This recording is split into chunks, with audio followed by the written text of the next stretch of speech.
Bingo. I got action.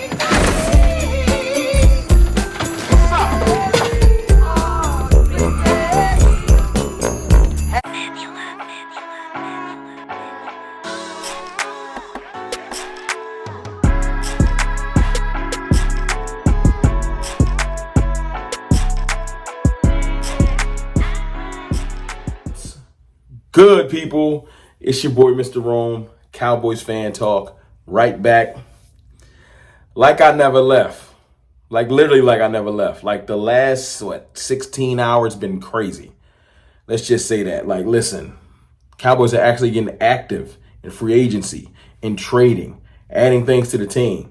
And I think it's dope. But before we get into the content, y'all, appreciate y'all, man. Y'all been running it up this week.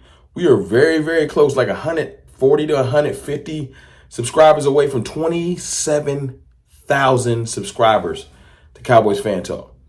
That's a testament to y'all, man. I appreciate y'all, man. Y'all do me the biggest favor, man. Pat yourself on the back, because I appreciate y'all. No question. So you want to join the cartel, hit the subscribe button. Also, remember, Cowboys Fan Talk is powered by BetUS, where the game begins. Yes, you want to place any bets? You want the best spreads and all that extra stuff? Take care of yourself like BetUS takes care of me. Go ahead and visit the website. Now, let's talk about the two signings. Breaking news. At this point, it's already broken. We signed them about 6-7 hours ago. But Carl Lawson has been signed by the Dallas Cowboys. Last night, we signed defensive tackle Jordan Phillips. Big, humongous, 6'6", 340-pound, 41-pound monster. Yes. Now, what does this all mean? Why is this a big deal? That's what I want to do today, because this is the difference between me and everyone else. I feel like my superpower is nuance. I try to look at things in different perspectives, a different understanding. Not saying I'm better or worse than anyone else. Cowboys Nation has their GOATs, their greats, from the Law Nations to the Footstick King, Okoye Media, Vosh Lombardi, Skywalker Still, Jay Tuck, DMV, Boss Cowboy, Big Game James. I know I'm forgetting somebody. Please charge it to my mind, not my heart. I try. This is off the top. My point in saying all this is this. We all do our thing. Film breakdown is not necessarily mine. I'll talk some film, but it's not my best skill set. I ain't never going to claim it. You know what I'm saying? I let the GOATs do their thing, and I like to add my little nuance. So I don't need to do a Carl Lawson film breakdown. I'll play some film during this video so you can kind of take a look at it for yourself. But I don't need to do a Carl Lawson film breakdown because I'm probably going to say something incorrect. Just like yesterday, my Jordan Phillips video I did, last night. I ain't trying to do a breakdown. I just want to show you some of what he does. Today's video in particular, I want to talk about why this helps the Cowboys, why these two players individually are not game-changing players. Yes, signing Jordan Phillips isn't a game changer. We didn't just get Aaron Donald or Dexter Lawrence or Quinnen Williams. We didn't. Like, let's just put that out there for the haters that been already in my mentions last. Jordan Phillips is washed. Okay, Eagles fan or whoever you are, I get it. Or Carl Lawson is washed. Carl Lawson is injury prone. I get it, big dog. I get it. I'm not here to argue with you about you thinking these players aren't game changers. Adding them to this Cowboys defense is game changing. Follow me now. Game changing. Listen, because the Cowboys defense was already top 5 last year in points and yards. Top 5 already. That's without linebackers. That's with a pass-happy, turnover-happy defensive coordinator. No disrespect to Dan Quinn. Just philosophy change right now. More discipline.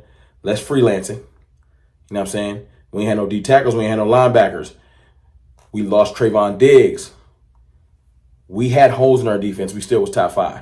We're adding to it. But before I break that down even further, let me let you get a word from our sponsor. Michael Vick here at BetUS.com. Get it all. Huge bonuses, great odds, a race book, live in-game betting, and a casino. BetUS, my online sports book and casino. Word. Shout out to BetUS. Now check this out. Adding Carl Lawson We're replacing things that we did lose. Depth. This is a depth play. Follow me now. This isn't a Mozzie Smith can't play, we're replacing him play. Mozzie Smith's still going to start. During the year, Mozzie Smith might not end up starting all year. We're going to let the play speak after the season starts. But when the year starts, I'm almost willing to bet Mozzie Smith is the starting D tackle next to Oso Odigizua. All right?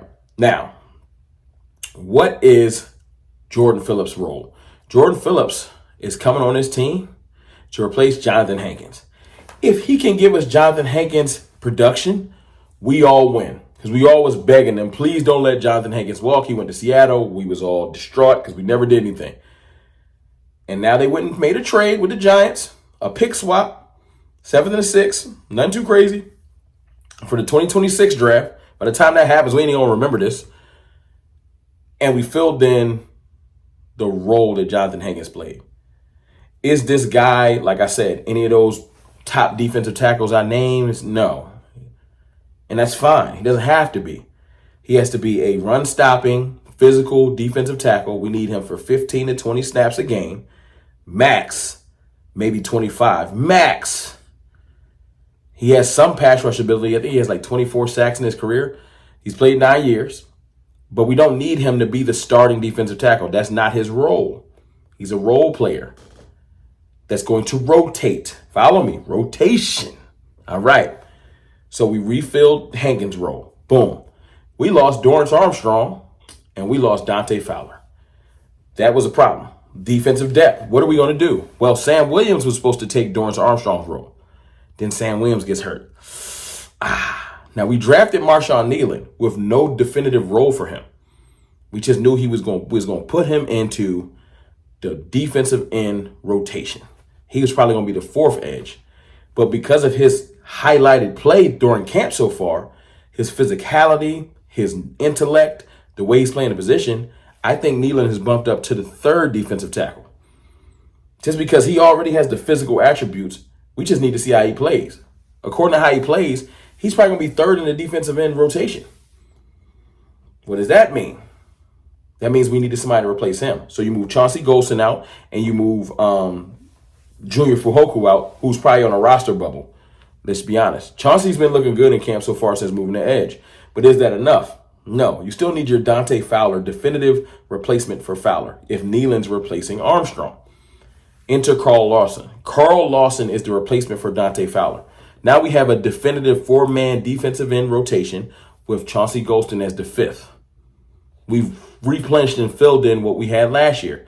Chauncey Golston probably was the fifth last year. It's the same thing. The difference is Dante Fowler is a more finesse, toolbox type of an edge. Maybe not that big on the run. A little bit lightweight.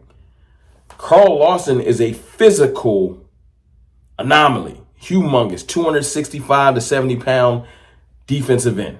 That could probably play 3-tech from time to time. Huge gentleman. We've been emphasizing physicality this year, bringing in Nealon, Carl Lawson, Jordan Phillips. Mozzie Smith has put his weight back on. Physicality. You notice a theme here? I hope you do. Linebackers, Eric Kendricks, Demarion Overshown, Damone Clark, who will be better playing in position. You following me? So a revamped linebacker room and defensive front four and rotation means that these moves are incredibly good for the Cowboys. But without those two pieces of depth, it would have been dangerous. We would have been top heavy. We would have been one injury away from, what are we going to do? Now we're insulated. We are insulated. Is it perfect? No. We still got to see how these things mesh together. We got to pray everyone stays as healthy as possible. This is football. But that's why you insulate. That's why Carl Lawson is important. Now our defensive edge room is a little bit more extensive, right? We're going to see. We still brought in the other gentleman, Alquan, whatever. I think he's still, Muhammad, he's still on the edge. So we'll see who makes the bottom end of the edge rotation. But we got a solid 4 or 5 with Golston in there. That's good. Most teams don't have that much. 5, a rotation of 5, we are looking pretty good. Now, I would still want to add this. Pay attention. I still would take another 3-tech. No question. Or maybe bringing in a 1-tech and we figuring out some things. I think I've heard we had contact with Linval Joseph. That's still up in the air. We'll see. But these two moves let me know that the Cowboys are actually active finally. I've said this weeks ago. It's the Cowboys' favorite time of year. We always do this. Remember, we brought in Gerald McCoy and High Clinton Dix one year. We brought in Malik Hooker one year. We always wait to this time of year to sign somebody. So I'm not surprised about the movement. I'm not one to be surprised if we get our running back I've been talking about. This is when the Cowboys get active. I don't know why they wait, but around August, they get active. This is also when the Cowboys like to sign their own players. So look for Dak Prescott and CeeDee Lamb to be signed in the next couple of weeks. They both will be signed. But listen, these moves replenish depth and give us some more physicality up front. And I think it's great. Y'all let me know what y'all think in the comments. I don't think I'm crazy. But for everybody thinking, yo, you think that these players ain't nobody, I hope I was clear enough. Ain't nobody say that these players were game changers. I said adding them to the team, the depth that they bring and the experience they bring is game changing. Not game changers, game changing. But it's your boy, Mr. Rome, man. Remember, this has been powered by BetUS. You try to get your bet on, that's the best place to do it. I am excited about what this team is doing because we finally got some movement. Holla.